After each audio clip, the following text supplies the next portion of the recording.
Bonjour, bonsoir. Alors, tu remarques, j'ai les mêmes vêtements que dans la dernière vidéo et c'est parce que je la filme directement après. La fin de l'année, c'est chaud, d'accord? Moi, je suis super occupé, mais il faut que je te donne ce contenu. Toi qui t'es abonné à la chaîne, j'ai une promesse envers toi, c'est de te donner du contenu et c'est d'être présent. Je n'essaie pas de disparaître pendant 5 mois et revenir. Non, j'essaie vraiment d'être consistant parce que tu m'as poussé à l'avant. Eh bien, c'est ma manière de te récompenser. Donc, on dit souvent qu'aujourd'hui, les hommes sont faibles. Il y a comme un truc qui s'est passé entre les gens de cette génération et les gens d'avant.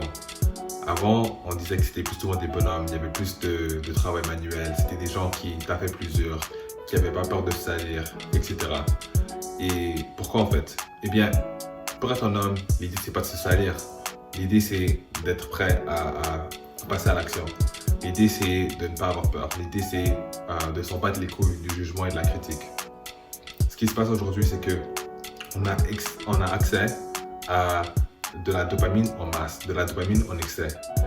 Mais l'idée, c'est que si ta dopamine, tu l'atteins sans la mériter, eh bien, ça détruit ton niveau de motivation. Parce que la barre de motivation, c'est comme dans un jeu vidéo, d'accord? C'est une barre. Et puis, le plus souvent, on atteint la dopamine sans la mériter. Cette barre, plutôt de faire ça, elle va faire ça parce qu'elle réalise que notre dopamine, c'est ce qu'on recherche, c'est au bout d'un clic. D'abord, pour aller chercher du McDo aujourd'hui, tu n'as même plus besoin de marcher, tu n'as même plus besoin de rentrer dans ta voiture pour chercher la putain de bouffe. Il va vraiment falloir que tu veux juste ouvrir ton téléphone et puis c'est là. Donc, si tu veux ressentir un orgasme, si tu veux avoir du plaisir avec le sexe opposé ou avec le même sexe d'ailleurs, tu vas avoir l'illusion d'avoir tout ça juste en ouvrant ton téléphone et à taper ce que tu recherches.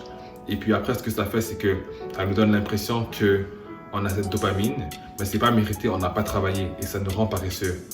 Donc, à l'excès, il y a tout qui est dangereux. Trop d'eau, ça peut tuer quelqu'un. Et parce qu'on est dans une culture où il y a tellement d'excès, eh bien, on finit par marcher comme des zombies. Et il n'y a pas à me croire, et comme je dis, c'est une question de contexte, d'accord? Il y a certaines personnes qui peuvent se permettre de faire certaines choses. Et vous allez souvent l'entendre, écoutez, c'est pas la même chose si Zac Efron décide de se mater un porno le soir et si un mec lambda qui est vierge et à 40 ans décide de se mater un porno. C'est pas la même chose, ça n'a pas les mêmes effets. Mais on peut argumenter qu'il y a toujours des effets psychologiques, peu importe t'es qui. Mais bien sûr, il y a une de ces deux personnes qui va en souffrir plus que l'autre. Alors, à la fin de la journée, ce que j'essaie de dire, c'est que fais gaffe parce qu'on est dans un monde qui facilite tout. Il y a tellement de produits qui sont créés pour te faciliter la tâche. Tous ces produits sont créés pour que ta vie soit la plus simple possible, pour que tu gagnes du temps. Le temps, c'est de l'argent. Tout le monde en est conscient. On sait tous qu'on va mourir. Donc, c'est pour ça qu'on essaie de sauver du temps. Mais à trop vouloir se sauver du temps, on manque des étapes essentielles et on finit par devenir faible. Donc, ça, c'est ma théorie, ça, c'est ma conclusion. Et je voulais partager ça ce soir. Si tu as aimé la vidéo, pouce bleu. Laisse en commentaire ce que tu aimerais voir la prochaine fois. Puis, à la prochaine.